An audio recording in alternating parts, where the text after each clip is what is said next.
Good evening, everybody. I'm gonna speak Hmong, and then somebody will translate this to you guys. Okay? I'm so sorry. nhớ trong lời bé trong nhà trong gì cho đời nhỏ trong xe vào quan hệ của tôi sở đồ sạch thế đó. Thank you for Mike and Adam for having me here. It's my pleasure. So thank you so much. Bé cháu anh nhớ gì á?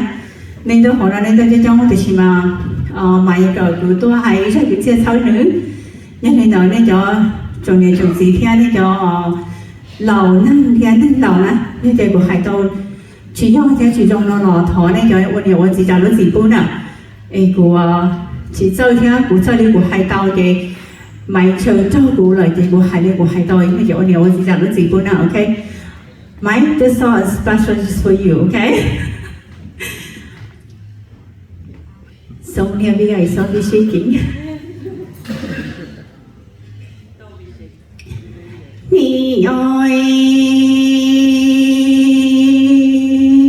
da no ni tư yo long ya ha le long mo e bi ni tư tua ji no ji chua ni ha tư tong de li long tua mu shi chua e ni ha tư yo tua chơ có lu đa mô tua ha la lu cho có nhớ to có tu bao xóa đã mò nó bên ni tư yo tua sang pa rỡ sang tia ni tư yo tua thơ có lu đa mô tua ở lu cho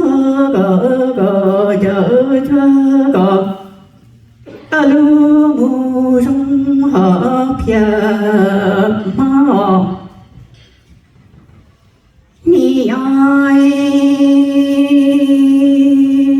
cha có anh nhà cha có gì thay chi lòng anh nhà cha lòng gì lòng tu cha lo có chỉ cho tu cha ta tha lòng lỡ tu cha cái ni tư cho lòng nhà cha lòng chỉ cho khi bao xóa bi blog cho sông lô nặng ya tha e nhà anu nhà nó bi bò nhà xí nòng ha tu mi bà vợ lò sơ si cha e cả anu sa sợ tu nông chi cho có đi tư yo bu đó nhà lỡ ma đơ chi tư sơ nó lọt nhỏ mù chữ e có yo cho bi lu cũng mù tua lu bi có nó thông ở nhà anh ta đã có yo có chỉ yo có nhà cha có gì trong tu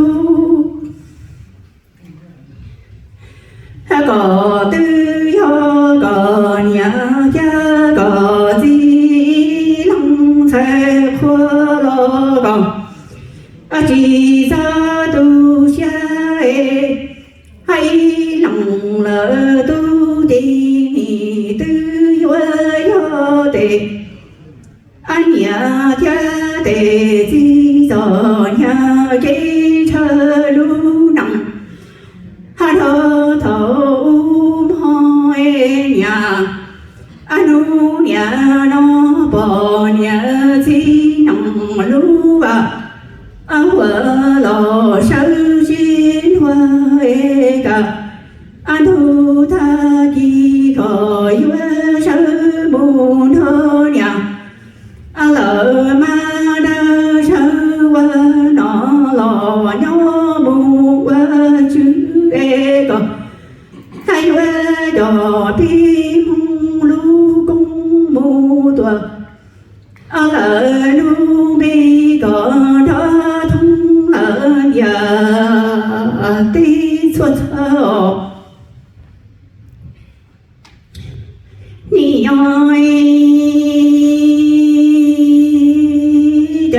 ga anh thư sa giờ từ nung chi gió e có anh thư yêu ton ho nhà lỡ ma đăng anh sao qua nó lo nhau mù chữ e có anh nhớ rủ chúng tôi bi mong lu rung công mù tua lỡ rung bi e có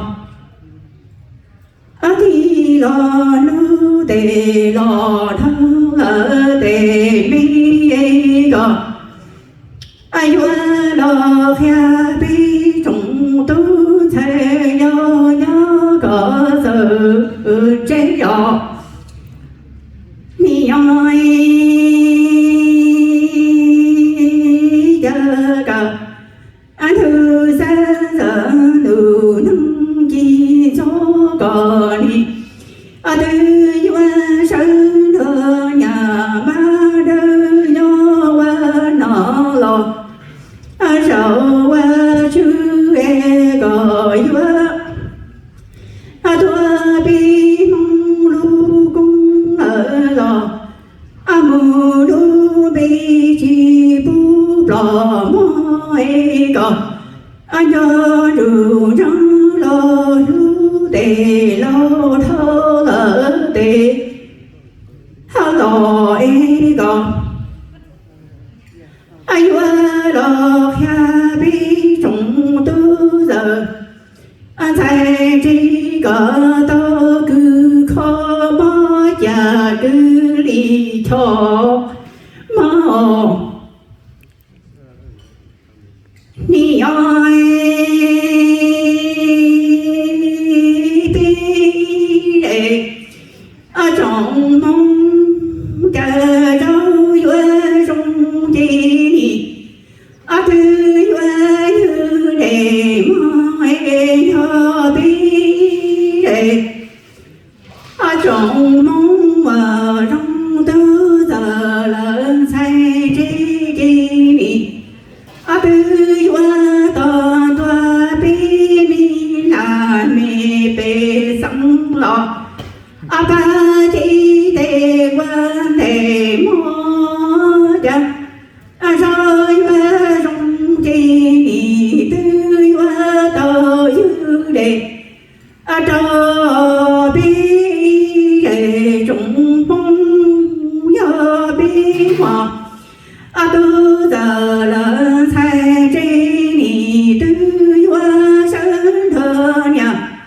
lỡ ma đa qua nó lò nhớ mù qua chữ gì tư qua tôn hờ thơ qua nó lò mù qua chữ lo đi tư qua thọ bi mi là mê bê sẵn lọ chi tê ba sang thâu li đo tê ni tư qua trong xa nhỏ đùa nó sơ xí lọ lu chi nông quê mấy chồng quê thọ bi mong bà ba ba ba phơ cờ trơ mờ lỡ gió mù mong trong mò.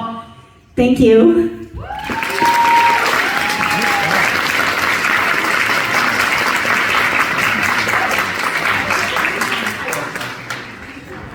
I will have to ask her to translate what she's singing about, okay?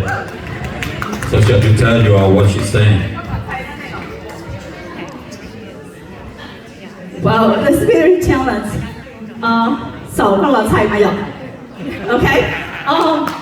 I have translated for you guys because I may not say correctly. So happy to summary a little bit to you guys. Okay. Thank you. All right, give Jennifer a round of applause again. It seems like she's nervous, but I'm nervous just trying to translate. I mean, the song is a Gutia, and our native language is, this song is to support Mai. She's singing this for you, all right? And this song is, to support you as a strong Hmong woman in our community.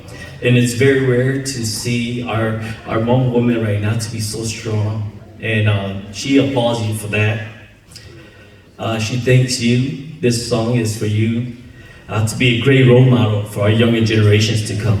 And you have climbed many, many mountains to get to where you are.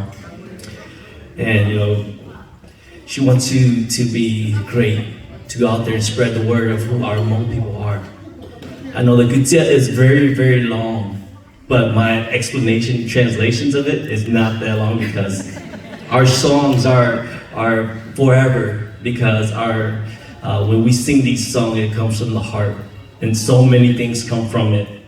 And we just wanted to say to you, my dad, we are behind you. So everybody, let's get up and give her a round of applause for myself to be a strong Hmong woman. Thank you very much. Come on, you guys can make louder noise with that. Come on. Thank you, Mike. Thank you, Jennifer.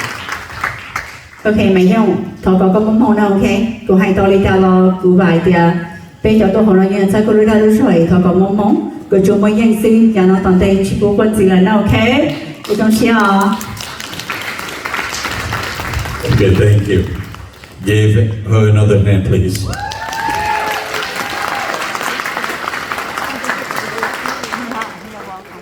Okay, the next performance is from Song Jaha. Or Song.